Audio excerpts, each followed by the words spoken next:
नमस्कार, तपाईँ हेर्दै हुनुहुन्छ एनिबी न्यूज। म हेमन्त अधिकारी। यतिखेर दुनियाँ कोरोनाको त्रासदी भएको छ। दुनियाँका जनता परेशान छन्। खास तौरमा नेपाल और भारत लकडाउन भएको स्थितिमा नेपालका और भारतमा बसेका नेपाली जनता वास्तवमा यतिखेर धेरै पीडादायक छन्। उनीको निम्ति केही सन्देश दिनको निम्ति हामी टिम हाम्रो एनिबी न्यूज मार्फत सन्देश दिन आउनुभएको छ। अर्जुन नरसिंह केसीजी नेपाली कांग्रेसका वरिष्ठ नेता हुनुहुन्छ। उहाँ पूर्व प्रवक्ता पनि रहनुभयो र पूर्व शिक्षा मन्त्री, स्वास्थ्य मन्त्री, भौतिक आवास मन्त्री र शहरी विकास मन्त्री धेरै मन्त्रालय उहाँले चाहिँ सम्हाल्नुभयो र उहाँ अहिले नेपाली कांग्रेसका केन्द्रीय सदस्य पनि हुनुहुन्छ र हाम्रो एनिबी न्यूज मार्फत तपाईलाई सन्देश दिँदै हुनुहुन्छ। अर्जुनजी नमस्कार, हाम्रो एनिबी न्यूजमा तपाईलाई स्वागत छ। नमस्कार, हार्दिक धन्यवाद। हजुर, यतिखेर अर्जुनजी यतिखेर कोरोनाको कारण तपाईको क्षेत्रमा सम्पूर्ण नेपालमा के कस्तो प्रभाव परेको छ र सरकारको के भूमिका छ अहिले?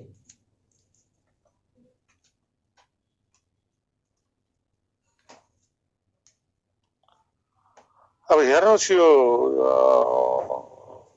अहिले विश्वव्यापी रूपबाट कोरोना भाइरसको जुन संक्रमण र आतंक फैलिएको छ, त्यो आतंकबाट विश्व नै त्रसित छ, विश्व नै आतंकित छ।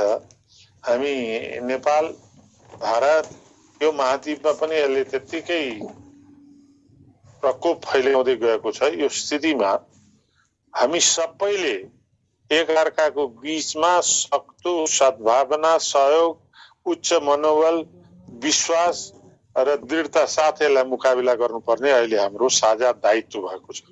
यो अहिलेको स्थितिमा वास्तवमा भन्ने हो भने अब विश्वका अत्यन्त शक्ति सम्पन्न र धेरै आधुनिकताको उच्चतम बिन्दुमा पुगेका देशहरू पनि अहिले त्यत्तिकै प्रताडित छन् यो भाइरसबाट। अब हामीहरू पनि छौँ। हामी नेपाल अहिले झन्नै 42-43 दिन लकडाउनमै छौँ। यो खालको परिस्थितिमा अहिले नेपाल बाहिर रहेका मात्रै झन्नै 2000 भन्दा बढ्ता नेपालीहरू संक्रमित भएको अवस्था छ र विश्वव्यापी रूपबाट त यसको यति ठुलो प्रकोप छ।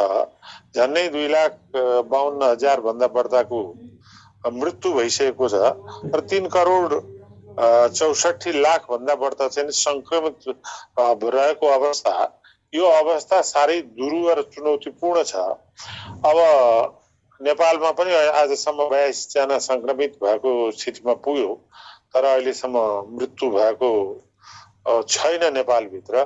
त्यसैले अहिले विश्वभर रहेका र खास गरी भारतमा रहेका नेपाली दाजुभाइहरू जसरी नेपाल फर्किँदाखेरि उनीहरूको फर्कने चाहनालाई सिमानामा नै लकडाउन भएर क्वारेन्टाइन अथवा चाहिँ नि अव्यवस्थित रूपले बसोबास गर्नुपर्ने बाध्यात्मक परिस्थिति छ।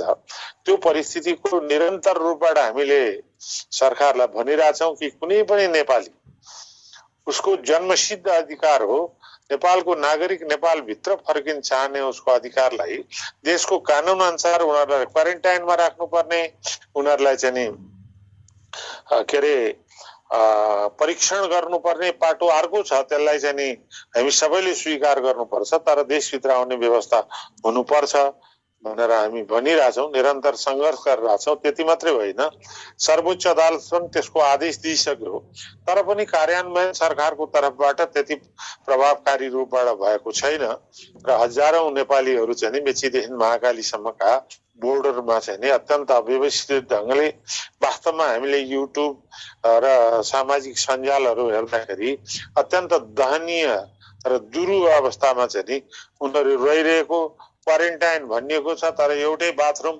चर्पी प्रयोग गर्न दिँदाखेरि त्यो भाइरसले यति प्रभाव स्प्रिड हुन सक्ने स्थिति हुन्छ। यो सबै परिस्थितिहरूबाट हामी जोगाउनु पर्छ। नेपालीहरू जहाँ रहेका भए पनि भन्ने नेपालीहरू नै झन्नै देश बाहिर 6 दर्जन भन्दा बढ्ता नेपालीहरूको मृत्यु भइसकेको अवस्था छ। त्यो अवस्थालाई राष्ट्रले जति जिम्मेवारीपूर्वक, गम्भीरतापूर्वक विश्वव्यापी रूपबाट छरिएका नेपाली नागरिकहरू प्रतिको कर्तव्य र दायित्व पूरा गर्न सफल भएको छैन। नेपालमै पनि तपाईको जनवरी 24 मा वुहानबाट आएको एकजना संक्रमित विद्यार्थी फेला पर्यो। जनवरी 30 को दिन विश्व स्वास्थ्य संघले कोरोना को कारणले चाहिँ नि विश्वव्यापी रूपबाट यो स्वास्थ्य संकटकालीन स्थितिको घोषणा गर्यो। तर त्यसको अलि थोडा क्यामेरा अलि टाढा राख्नुहोस्, अलि पछि जानुहोस्, तपाईको चेहरा काटिया छ, अलि पछि हुन्छ। ठीक छ, बोल्नुहोस्। ठीक एक महिना भन्दा पनि बढी पछि उच्च स्तरीय संयन्त्र नेपालमा गठन भयो। यो चाहिँ नि 25 मार्चमा, जबकि जनवरी 24 र जनवरी 30 मा विश्व स्वास्थ्य संघले पनि विश्वव्यापी महामारीको रूपमा यसलाई चाहिँ नि संकटकालीन स्थितिको रूपमा डिक्लेयर गरिसकेको थियो। सरकारको सबभन्दा पहिला त के छ भने यसलाई जुन ढंगले चाहिँ नि पूर्व तयारी प्रभावकारी रूपले गर्नु पर्थ्यो, त्यो पूर्व तयारीमा पटक्कै सरकारले गर्न सकेन। सरकार पूर्ण रूपबाट निष्क्रिय या मौन रह्यो, अथवा चाहिँ नि कोरोना भाइरस चाहिँ नि चीनको वुहानमा भए हुनाले हिमाल पार गर्न आउँदैन भन्ने ढुक्कमा बस्यो। तर 1.5-2 महिनापछि बल्ल बल्ल उच्च स्तरीय समिति गठन भयो। त्यो उच्च स्तरीय समिति गठन पछि पनि स्वास्थ्य सुरक्षा सामग्री किन्न मात्रै पनि महिनौं लाग्यो। त्यो महिनौंमा भित्र पनि यत्रो ठुलो भ्रष्टाचारको स्थिति सिर्जना भयो। आम रूपबाट स्वयं सरकार पछि हटेर चाहिँ नि सेनालाई दिने निर्णय गर्यो। एकातिर सेनालाई दिने निर्णय गर्यो, अर्कोतिर चाहिँ नि स्वास्थ्य मन्त्रालयले फेरि टेन्डर गर्ने र त्यस्तो टेन्डर गर्दा यो उपयुक्त हुँदैन, ठीक हुँदैन भन्ने लेखापाललाई 15 दिन पनि नपुगिकन सरुवा गर्ने यस्ता कामहरूले एकातिर भ्रष्टाचारको बिगबिगी चाहिँ नि यस्तो महामारी र संकटको बेलामा पनि राज्यका शासकहरूमा को संलग्नता देखियो भने अर्कोतिर पूर्व तयारी पटक्कै भएन। अहिले पनि अब यो र्यापिड टेस्टको निम्ति जुन किट प्रयोग गरिँदैछ त्यो चाहिँ नि संसारभरि अस्वीकार्य र भारतले पनि भर्खरै यसलाई बन्द गर्ने निर्णय गरिसकेका छ। तर हामी कहाँ त्यही सञ्चालन गर्दैछौँ भने पीसीआर टेस्ट अत्यन्त ढिला सुस्ती भइरहेको स्थिति छ भनेदेखि अब यो लकडाउन अहिलेको वास्तविक आवश्यकता पनि हो। तर यो लकडाउनले निर्माण गर्ने जो साइड इफेक्ट अन्य असरहरू जुन छ त्यो असरहरूको सम्बन्धमा चाहिँ सरकार पूर्ण रूपबाट चाहिँ नि त्यसलाई सम्बोधन गर्न असफल रह्यो। लाखौं मजदुरहरू चाहिँ जो बिहानदेखि बेलुकासम्म परिश्रम गरेर खानुपर्ने मजदुरहरू भोक भोकै रहनुपर्ने स्थिति छ। सिमानामा रहेका नेपालीहरू चाहिँ सिमानामै बन्दी भएर बस्नुपर्ने स्थिति छ। अर्कोतिर हामीले सुरक्षा के अरे स्वास्थ्य कर्मीलाई चाहिँ सुरक्षाको प्रत्याभूतिको निम्ति चाहिँ दिनुपर्ने पिपी दिन नसकेका स्थिति छ भने सुरक्षा कर्मी र फोहोर मैला व्यवस्थापकहरूलाई पनि सुरक्षित गर्न नसकेको स्थिति जुन छ, त्यतातिर सरकार सम्पूर्ण रूपले असफल र निष्क्रियता सरकारको देखिन्छ। यस्तो महामारीको बेलामा पनि भ्रष्टाचारमा संलग्न भएर घातक क्रियाकलाप जुन भएको छ त्यसमा हामी सम्पूर्ण रूपबाट विरोधमा छौं भने फेरि पनि कोरोना भाइरस हामी सबैको साझा शत्रु। अहिले हामीले सबैले संयुक्त भएर यो घातक जीवाणुसँग सङ्घर्ष गर्नुपर्छ भन्ने हाम्रो दृष्टिकोणहरू रहेको छ।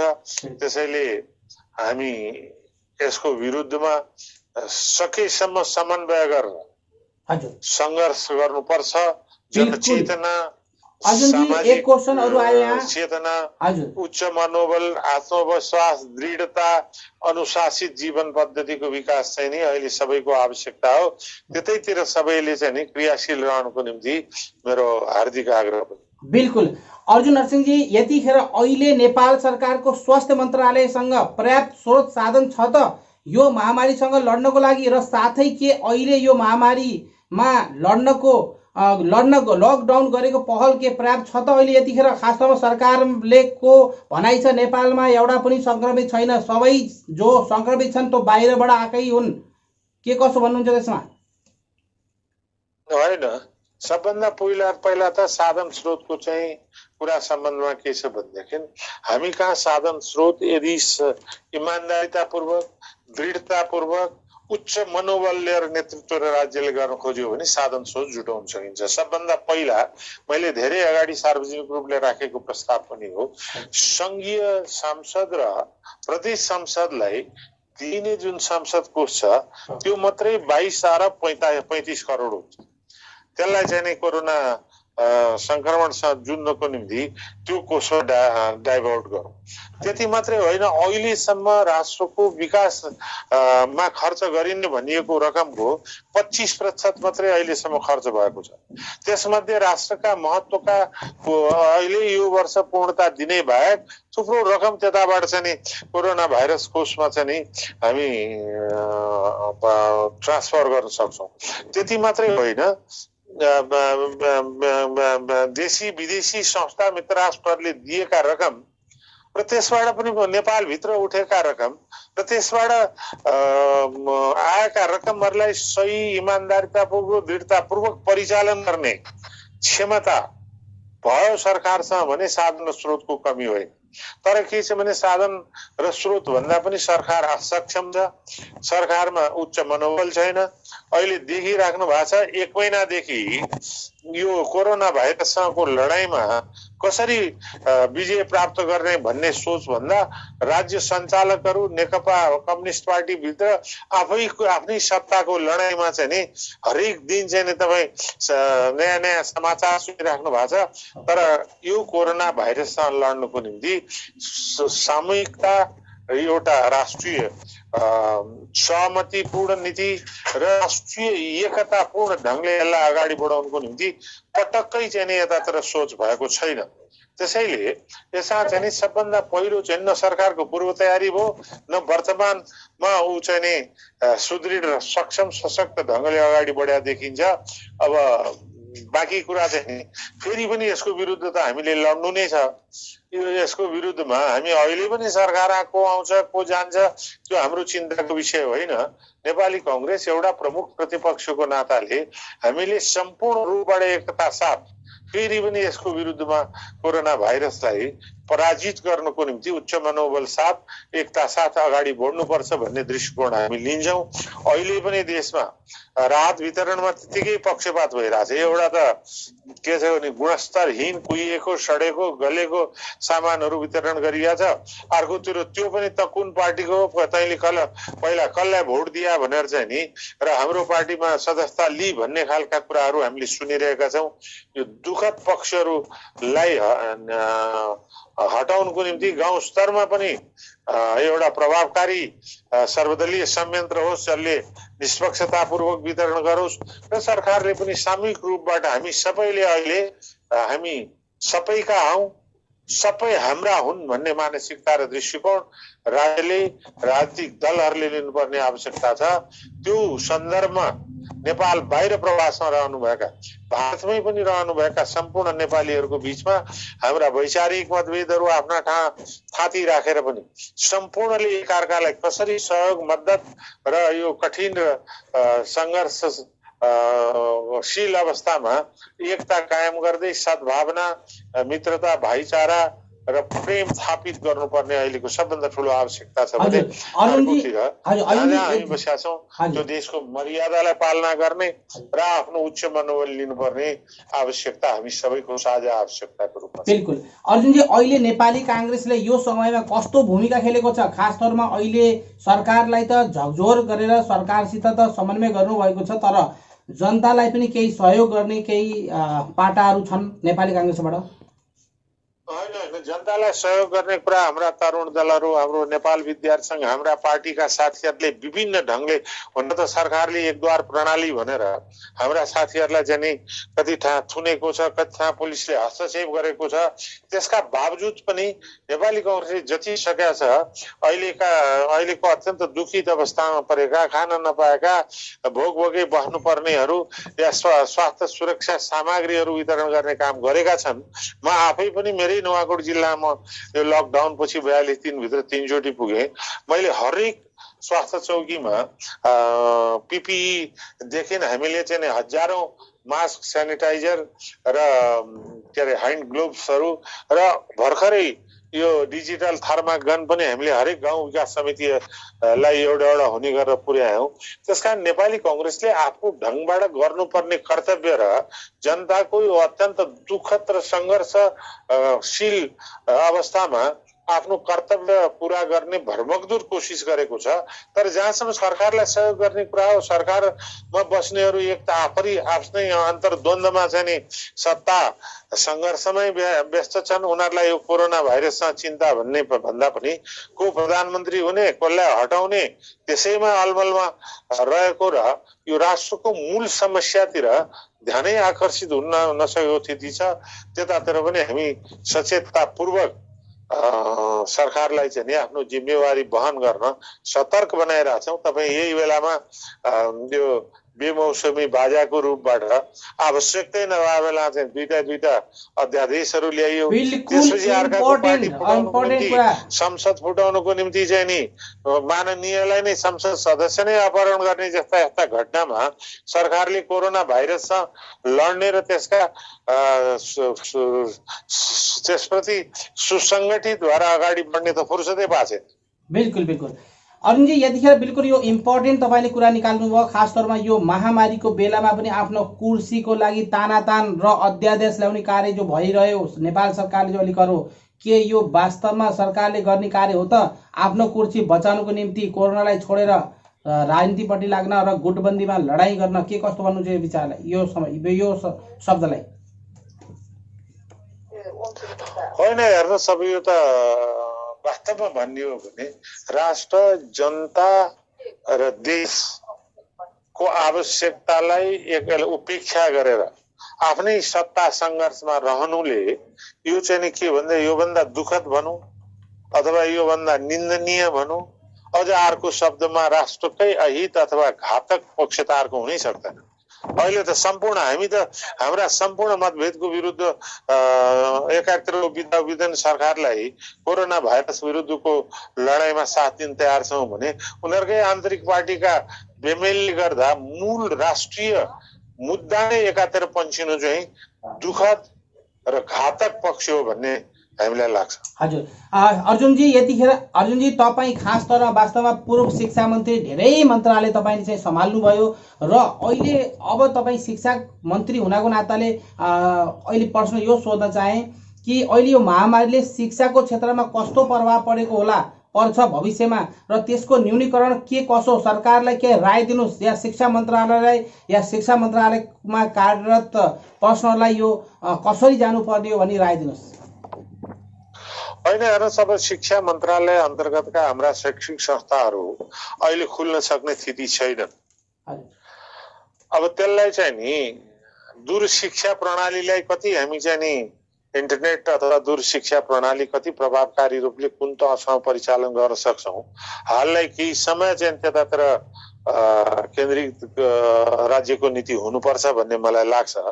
होइन भने अहिले शैक्षिक संस्थाहरू खोल्न सक्दैनन्। त्यसलाई त्यो सब्स्टिट्युटको निम्ति जुन बेला खुल्न थाल्छ त्यसपछिको व्यवस्थापन चाहिँ नि राज्यले छुट्टै ढङ्गले गर्नुपर्ने हुन्छ। हजुर, अनि वास्तवमा अहिले यो छ सरकारको भूमिका, जब यो रासनको तपाईँले भनिसक्नुभयो कुहिएका रासन बाँडेका छ, भेदभाव गरेका छन्, अनि हामीलाई जो छ अब तपाईँले रासन चाहिँ हाम्रो पार्टीको मा सामेल हुनुहोस् भन्ने खालको तपाईँलाई विकृति आएको छ। तर एनबिआई न्युज मार्फत कई ठाउँमा यो विकृति भए तापनि धेरै ठाउँमा रासन हामीले थोरै धेरै पाएका छौँ या भत्ता पनि केही सहयोग पैसाले पनि सहयोग भएको छ। स्थानीय सरकारले जो नगरपालिका छ त्यहाँका मेयरहरूले बाँडेका छन्। के यसमा दुई शब्द राखिदिनुहोस्। होइन, हेर्नुहोस् अब सबभन्दा पहिलो त एउटा कुरा चाहिँ नि सही ढङ्गले यो वितरण प्रणाली नै पक्षपातपूर्ण छ, हामी कहाँ जे भएको छ त्यो। दोस्रो कुरा चाहिँ नि यो लाखौं मजदुरहरू जो बिहानदेखि बेलुका दिउँसभरि काम गरेर जहान छोरछोरी बच्चा पाल्नुपर्ने बाध्यात्मक अवस्थामा रहेका मजदुर, श्रमिक वर्ग, किसान, डेरावाल विद्यार्थीहरू, यिनीहरूको जुन विचल्ली अवस्था काठमाडौँमा देखिएको छ त्यतातिर सरकारले चाहिँ नि जति राहतको निम्ति व्यवस्थापन गर्नुपर्ने हो त्यतातिर पटक्कै ध्यान दिएको छैन र दिएकाहरू पनि पक्षपात पूर्ण रूपले गरिया छ। एकातिर वानद्वार प्रणाली भनेर आएर अरूलाई प्रवेश गर्न दिएको छैन, अर्कोतिर स्वयं पक्षपात सरकारी संयन्त्र पक्षपात पूर्ण वितरण प्रणालीलाई चाहिँ नि अगालिरहेको स्थिति छ भने अर्कोतिर तपाईँको हामीसँग चिकित्सक जनशक्ति छन्, दक्ष पनि छन्, प्रभावकारी पनि छन्, तर उनीहरूलाई सुरक्षाको प्रत्याभूति गर्न सकेका छैन र आत्मबल र विश्वासको निर्माणको स्थिति हामीले अहिले पनि गर्न सकेका छैन। जस्तो तपाईँको भारतमा चिकित्सकहरूलाई 1 करोड जीवन बिमाको व्यवस्था गर्नु, मैले धेरैचोटि यहाँ कराएँ 1 करोड गरौँ, नभए नि 50 लाखसम्म चाहिँ पुर्याउनु पर्छ भनेर। त्यस्तै अब यो चिकित्साकर्मी, सुरक्षाकर्मी, फोहोर मैला व्यवस्थापन गर्नेहरूलाई एकातिर सुरक्षाको प्रत्याभूति र अर्कोतिर चाहिँ नि के अरे उनीहरूलाई सहुलियत, विशेष सहुलियतको व्यवस्थापन गर्नुपर्ने राज्यको दायित्व छ भनेदेखि त्यो सँगसँगै यो अहिले जुन खालको चाहिँ नि अवस्था छ त्यो अवस्थामा राज्यले सम्पूर्ण स्रोतलाई एकीकृत गरेर भोलि आउने स्वास्थ्य संस्थाहरू जुनसुकै प्रकोपबाट पनि लड्न सक्ने परिस्थितिको निर्माण गरेर स्वास्थ्य संस्थाहरूलाई सुदृढ बनाउने, सशक्त बनाउने र त्यसलाई चाहिँ नि प्रभावकारी रूपले परिचालन गर्ने काम पनि सरकारले अहिले गर्नु सक्छ। किनभने साधन र स्रोततिर सरकारले चिन्ता मान्नुपर्ने मैले आवश्यकता देखेको छैन। यसमा दृढता र इच्छा शक्ति मात्रै अहिलेको आवश्यकता हो। त्यसकारण स्वास्थ्य क्षेत्रमा अहिले देखिएको शिथिलता, पूर्व तयारीको अभाव र त्यही सँगसँगै वर्तमान अवस्थामा पनि के अरे यो परीक्षण अत्यन्त न्यूनतम परीक्षणहरू भइरहेको स्थिति छ। त्यसलाई प्रभावकारी परिचालन गर्नको निम्ति जहाँ जसरी खरिद गर्नुपर्छ, जति पैसा लाग्छ, शुद्ध मनले भ्रष्टाचार नगरिकन सरकारले गरोस् र स्वास्थ्य संस्थाहरूलाई सुदृढ, सक्षम, सशक्त र आउने दिनमा यस्ता कुनै पनि खालका अवस्थालाई मुकाबिला गर्न सक्ने स्थितिको निर्माण गर्नुको निम्ति सरकार लागोस्। हाम्रो पूर्ण समर्थन हुन्छ। अहिलेको यथास्थितिमा हेर्ने हो भने सरकारको अहिले चाहिँ के छ भने हामीसँग काठमाडौँ भरि चाहिँ उपत्यकामा 300 बेड भन्दा बढ्दा आइसियु छैन होला, त्यस्तै 250-300 भन्दा बढ्दा भेन्टिलेटर छैन होला।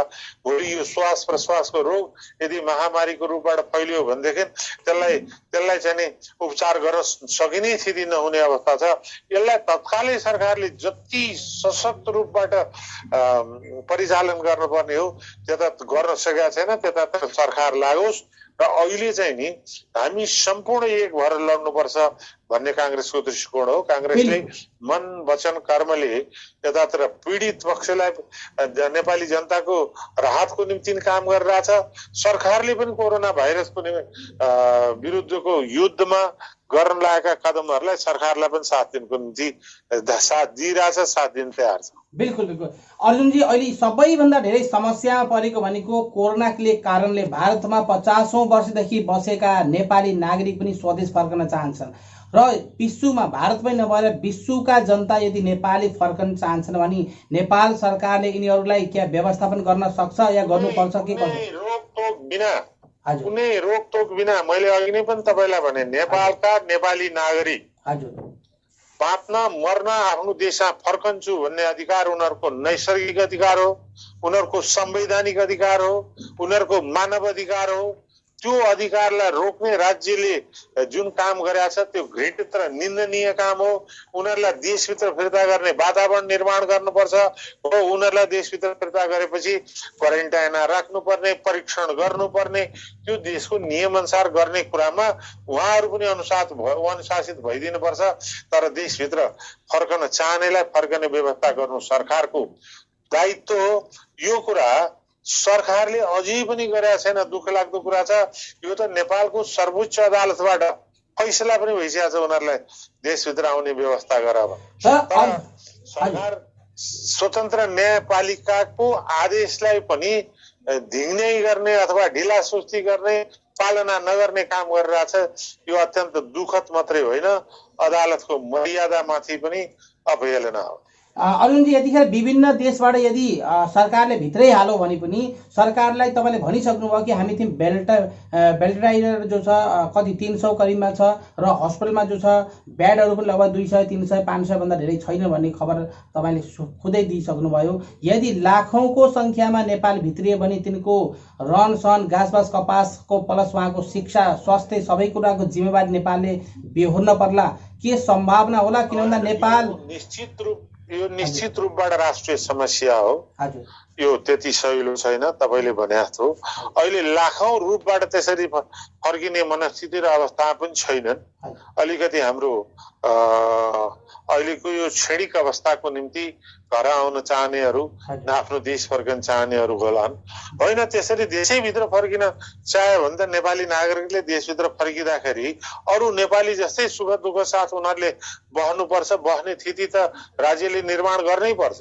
हजुर, यही चिज भन्दै नेपालको खास तौरमा परनिर्भरता हुनाको नाताले अहिले खास तौरमा भारत कैबार नाका बन्द हुँदाखेरि तराई तराई मचिने नेपाल अहिले विश्व नै लकडाउन हुँदाखेरि आउने 2-4 महिना अझै बढ्दै गयो भने नेपालको स्थिति त वास्तवमा धेरै कुरामा समस्या पर्छ। किनकि दबाईको सर्टेज अहिले भनिसकेका छन् अनि ग्यासको पनि कहीँ कहीँ ठाउँमा समस्या परिरहेको छ भन्ने खबर छ। यो सबै समस्या वास्तवमा आउने नेपालीहरू समग्र नेपाल भित्रिन्छन् र लकडाउन बढिरहन्छ भने त वास्तवमा भयावह समय आउन नेपालमा। होइन, सुन्नुहोस् न, मैले भने नि लकडाउन मात्रै ब्रह्मास्त्र होइन। लकडाउन गर्नुपर्ने आवश्यकता पनि छ, तर त्यो आवश्यकता सँगसँगै त्यसलाई चाहिँ नि त्यसका लकडाउनबाट उब्जिने साइड इफेक्टहरू, अन्य असरहरू के हुन्छन्, त्यो असरको अहिलेको क्राइसिस रिकभरी प्लान अहिले तपाईँले भने जस्तै यी लकडाउनबाट हाम्रो व्यापारमा, उद्योगमा, व्यावसायिक क्षेत्रमा, शिक्षामा अथवा चाहिँ विदेशबाट यसै गरी आउने नेपाली नागरिकहरूबाट विकसित हुन सक्ने सम्भावित घटनाक्रमलाई यसलाई त अहिलेको त्यो रिस्क रिकभरी प्लान त सरकारले बनाउनु पर्यो नि त। सरकार चाहिँ खालि आफ्नै आन्तरिक पार्टी लडाइँमा व्यस्त छ। अर्कोतिर चाहिँ नि के छ भने अहिले पनि यसलाई राजनीतिकरण गर्ने र राष्ट्रिय सहमतिको परिस्थिति निर्माण नगर्न खोज्ने मनस्थितिमा छ। जबकि हामी भनिरहेछौँ हामी जुनसुकै किसिमले चाहिँ सरकारलाई सहयोग गर्न तयार छ। अहिलेको लडाइँमा को सरकारको प्रधानमन्त्री हुने, को आउने, को जाने, हामीलाई त्यो सरोकार छैन। हामी यो राज्यले अहिलेको जटिलतम परिस्थितिसँग लड्नुपर्छ। त्यो लडाइँमा हामी साथ दिन चाहन्छौँ। त्यसैले नेपाल बाहिर रहेका सम्पूर्ण नेपालीहरू पनि विभिन्न विचारसँग विभाजित हुनुहोला, दृष्टिकोण र सोचहरू आफ्नो आफ्नो होला, तर सम्पूर्ण रूपले एक भएर बस्नुपर्छ। नेपाली मात्र होइन, कुनै पनि एउटा मान्छेले अर्को मान्छेसँग सम्पूर्ण एकता र सद्भावनाको साथ यो युद्धमा सम्मिलित हुनुपर्छ भन्ने मेरो आग्रह हो। बिल्कुल बिल्कुल। अरुणजी, यतिखेर तपाईँ एनबिआई न्युजमा आएर सन्देश दिनुभयो र एनबिआई न्युजका दर्शकहरूलाई पनि केही यसो सन्देश दिनुहोस्। होइन, अब सम्पूर्ण दर्शक आदरणीय दाजुभाइ दिदीबहिनीहरूलाई अहिलेसम्म यत्रो ठुलो संख्यामा यो कोरोना भाइरसबाट चाहिँ नि 2,52,400 भन्दा बढ्ताको मृत्यु भइसकेको छ। म सम्पूर्ण मृत आत्मालाई हार्दिक रूपबाट श्रद्धाञ्जली र परिवारलाई चाहिँ नि गहिरो संवेदना व्यक्त गर्न चाहन्छु। र यही बीचमा झन्नै 6 दर्जन भन्दा नेपालीहरूको मृत्यु भइसकेको छ। त्यो पनि त्यत्तिकै दुःखद र उहाँहरूको मृत आत्माप्रति हार्दिक श्रद्धाञ्जली साथ शोक सन्तप्त परिवारमा चाहिँ हार्दिक संवेदना दिन चाहन्छु। र हामी जहाँ छौँ, जसरी बसेका छौँ, अहिलेको स्थिति भनेको आत्मविश्वास, दृढता, उच्च मनोबल, आफ्नो जीवनीलाई मर्यादित र अनुशासित बनाउँदै यो कोरोना भाइरसको लडाइँमा धेरै कतिपय हाम्रा चाहिँ नि आयुर्वेदिक र परम्परागत व्यवहार प्रचलनहरू छन्, जुन कुराले कोरोना भाइरसलाई निको नगरौला तर त्यो भाइरसलाई प्रतिरोध गर्ने क्षमताहरू विकास हुन्छन्। त्यस्ता आयुर्वेदिक पक्षलाई र स्वास्थ्य, शिक्षा, व्यायाम यतातिर पनि हामीले ध्यान दिनु आवश्यकता छ। अब यस्तो जिन्दगीका हरेक पाइला एउटा नयाँ सङ्घर्ष हो, एउटा नयाँ चुनौती हो, एउटा नयाँ अप्ठ्यारो हो। यसलाई हामीले सामना गर्नै पर्छ। यो युद्धको लाई सामना गरौँ मानव जीवनमा यस्ता धेरै अप्ठ्यारा आउँछन्, त्यसलाई पार गरेको छ, जितेको छ। हामी जित्छौँ भन्ने विश्वास साथ अगाडि बढौँ। मेरो यही हार्दिक शुभकामना छ। बहुत बहुत शुक्रिया। अर्जुन नरसिंह केसीजी, नेपाली कांग्रेसका केन्द्रीय सदस्य, वरिष्ठ नेता, शालीनता, सिम्पल लिभिङ, हाई थिङ्किङ, एकदम साधारणता।